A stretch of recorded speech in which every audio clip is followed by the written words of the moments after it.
আসসালামু আলাইকুম। যে যেখান থেকে দেখছেন সবাইকে স্বাগতম।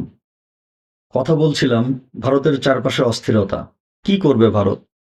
ভারত পৃথিবীর একটি বৃহত্তম দেশ, নানা কারণে বৃহত্তম। জনসংখ্যায় তো বলতে হবে এই মুহূর্তে পৃথিবীর প্রায় ১ নম্বর দেশ ভারত। আয়তনে পৃথিবীর ৭ম বৃহত্তম দেশ ভারত।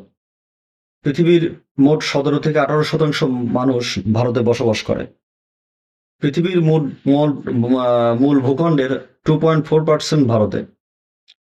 সেই ভারত গত কয়েক দশকে তরতর করে উন্নতির চরম শিখরে পৌঁছে গেছে। ভারত পৃথিবীর চতুর্থতম বৃহত্তম অর্থনীতির দেশ। ভারতীয় নেতৃবৃন্দ আশা করছে আগামীতে ভারত ৩ নম্বর অবস্থানে চলে যাবে। কিন্তু ভারত এখন এখানে কি হচ্ছে? কিন্তু ভারত এগুচ্ছে। ভারতের আশেপাশে কি হচ্ছে? আপনি যদি সাম্প্রতিক সময় খেয়াল করে দেখেন যে ভারতের চারপাশ যেন অশান্ত হয়ে উঠছে। কিন্তু এই অস্থিরতা যদি না হতো বা অস্থিরতা যদি না থাকতো, তাহলে আশেপাশের রাষ্ট্রগুলো সাথে ভারতের সাথে কাঁধে কাঁধ মিলে তালে তাল মিলে এগিয়ে যেত। নিঃসন্দেহে এই অঞ্চলে বিশেষ করে দক্ষিণ-পূর্ব এশিয়ায় একটি ভিন্ন পৃথিবী গড়ে উঠত। কিন্তু সেটি হচ্ছে না নানা কারণেই। দক্ষিণ ও দক্ষিণ-পূর্ব এশিয়ার দেশগুলোতে এ অস্থিরতা নতুন কিছু নয়। এই অস্থির আগ এই অস্থিরতা আগের থেকেই ছিল। আপনি যদি একটু খেয়াল করে দেখেন যে আজ থেকে প্রায় ৫০-৬০ বছর আগেও এই অস্থিরতা ছিল। যেমন আ ৫৪-৫৫ বছর আগের পাক-ভারত যুদ্ধে যে অস্থিরতা তৈরি হয়েছিল, সে অস্থিরতা কিন্তু এখনো আছে। এই অস্থিরতার মধ্যেই ভারত কিন্তু একটি স্বতন্ত্র অবস্থান নিয়ে এগিয়ে গেছে। তবে এই অঞ্চলে এখন যে অস্থিরতা চলছে, তা ভারতের প্রতিবেশী রাষ্ট্রগুলোর পাশাপাশি ভারতকেও অনেকটা বড় চিন্তার মধ্যে ফেলেছে। এই অস্থিরতা থেকে বা এই অস্থিরতার জন্য একটি মেয়াদী যুদ্ধ বেঁধে যায় কিনা সে ব্যাপারে ওয়াকিবহাল মহল সন্দেহ পোষণ করেন। সম্প্রতি ভারতের প্রতিরক্ষা মন্ত্রী রাজনাথ সিং এক বক্তব্যে বলেছিলেন যে ভারতকে একটা দীর্ঘমেয়াদী যুদ্ধের প্রস্তুতি নিতে হবে। সম্প্রতি নেপালের ঘটনা প্রবাহ ভারতের প্রতিবেশী রাষ্ট্রগুলোর মাঝে একটা বড় উদাহরণ হিসেবে দেখিয়েছে। বাংলাদেশের ভারতের পূর্ব বাংলাদেশের ঘটনা বিশেষ করে ২০২৪ সালের আগস্টের পর থেকে যে টানাপোড়েন শুরু হয় বা এরপর রেশ ধরে যে সরকার পতন হয়, তারপর থেকে কিন্তু এখনো সেই সংকটের সমাধান হয়নি। ভারতের দক্ষিণে দক্ষিণ পূর্বে থাইল্যান্ডও বর্তমান অশান্ত হয়ে উঠছে। সেখানে আদালতের রায়ের মাধ্যমে সরকারকে পদচ্যুত করা হয়েছে। পাশাপাশি কম্বোডিয়ার সাথে একাধিক সংঘর্ষ হয়েছে। UN conflict nation event data প্রকল্পের হিসাব অনুযায়ী ২০২১ সালে সামরিক অভ্যুত্থানে ভারতের আরেক প্রতিবেশী রাষ্ট্র মিয়ানমারের প্রায় ৮০,০০০ মানুষ নিহত হয়েছেন।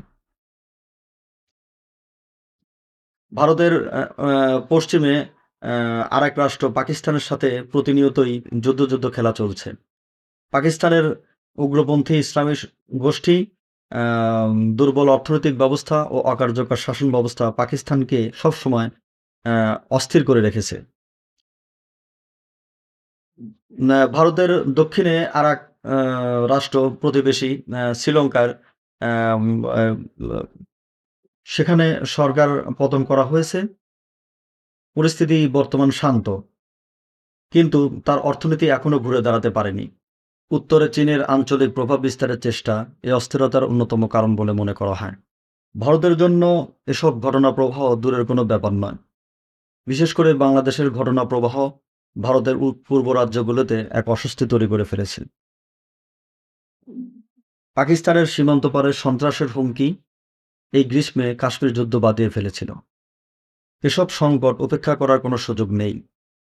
এখন কিভাবে এই ধাক্কাগুলো সামলানো যায় এবং এই অঞ্চলে স্থিতিশীলতা আনা যায় সেটি ভারত নেতৃবৃন্দের সামনে বড় চ্যালেঞ্জ। আমরা এটা থেকে স্পষ্ট হলাম যে ভারতের চারপাশে অস্থিরতা, ভারত একাই। ভারত এখনো শান্ত আছে। তেমন কোনো অস্বস্তির মধ্যে পড়তে হয়নি। ভারত উন্নতি করে যাচ্ছে। ভারতের উপর বিশ্ব মোড়ল, পৃথিবীর মোড়ল মার্কিন যুক্তরাষ্ট্রের চোখ রাঙানি আছে। একদিকে আশেপাশের আহ, অস্থিতিশীল, অন্যদিকে বিশ্ব মোড়লের চোখ রাঙানি প্রতিনিয়ত যেন চোখ রাঙিয়ে যাচ্ছে। এর কারণটা কি? ভারতের উন্নতি, ভারতের উন্নয়ন চোখে লাগছে, হয়তোবা তাই। এখন ভারত, বর্তমান ভারত, আজকের ভারত বিশ্বমোড়ল মার্কিন যুক্তরাষ্ট্র এবং আর এক প্রতিবেশী মোড়ল চীনকে ম্যানেজ করেই তার কাঙ্ক্ষিত লক্ষ্যে পৌঁছে যাবে বলে বিশেষজ্ঞ মহল মনে করেন। কারণ ভারত বিভিন্ন ঘাত প্রতিঘাতের মধ্য দিয়েই আজকের অবস্থানে এসেছে। আমি বলেছিলাম যে মার্কিন যুক্তরাষ্ট্রের কথা, কারণ মার্কিন যুক্তরাষ্ট্রের নয়া প্রেসিডেন্ট ডোনাল্ড ট্রাম্পের দক্ষিণ এশিয়া নীতি এতটাই খামখেয়ালিপনা যে ভারতের পাশের ছোট ছোট রাষ্ট্রগুলো নিরাপদে থাকতে বিকল্প পথ খুঁজছে। ভারত যদিও এর ঝড়ের মুখে দৃঢ় থেকেছে, তবুও আঞ্চলিক টানাপোড়েন এবং ট্রান্সিষ্ট অস্থিরতা ভারতকে বহুদিনের কৌশলগত স্বার্থ শাসন ধরে রাখাকে কঠিন করে তুলছে। ভারতের কাজ শুধু এখন মার্কিন যুক্তরাষ্ট্রের সাথে গভীর সম্পর্ক করা নয়, বরং বহুদিনের প্রযুক্তিগত, কৌশলগত এবং অর্থনৈতিক মূল ভিত্তি ধরে রাখার পাশাপাশি আচমকা মার্কিন নীতি পরিবর্তনের ধাক্কা সামলানোর প্রস্তুতি নেওয়াও দরকার। ভারত দক্ষিণ এশিয়ায় আধিপত্য চায় না। তার মূল লক্ষ্য হলো একটি অন্তর্ভুক্তিমূলক, নীতি নির্ভর ও সংযুক্ত অঞ্চল গড়ে তোলা, যেখানে অতীতে বারবারের সংকট সরে যাবে এবং ভবিষ্যতে একটি দীর্ঘমেয়াদী স্থিতিশীল অবস্থা ফিরে আসবে। সে লক্ষ্য নিয়েই নিশ্চয়ই ভারত নেতৃত্ব কাজ করছে। আজ এ পর্যন্তই। সবাই ভালো থাকবেন।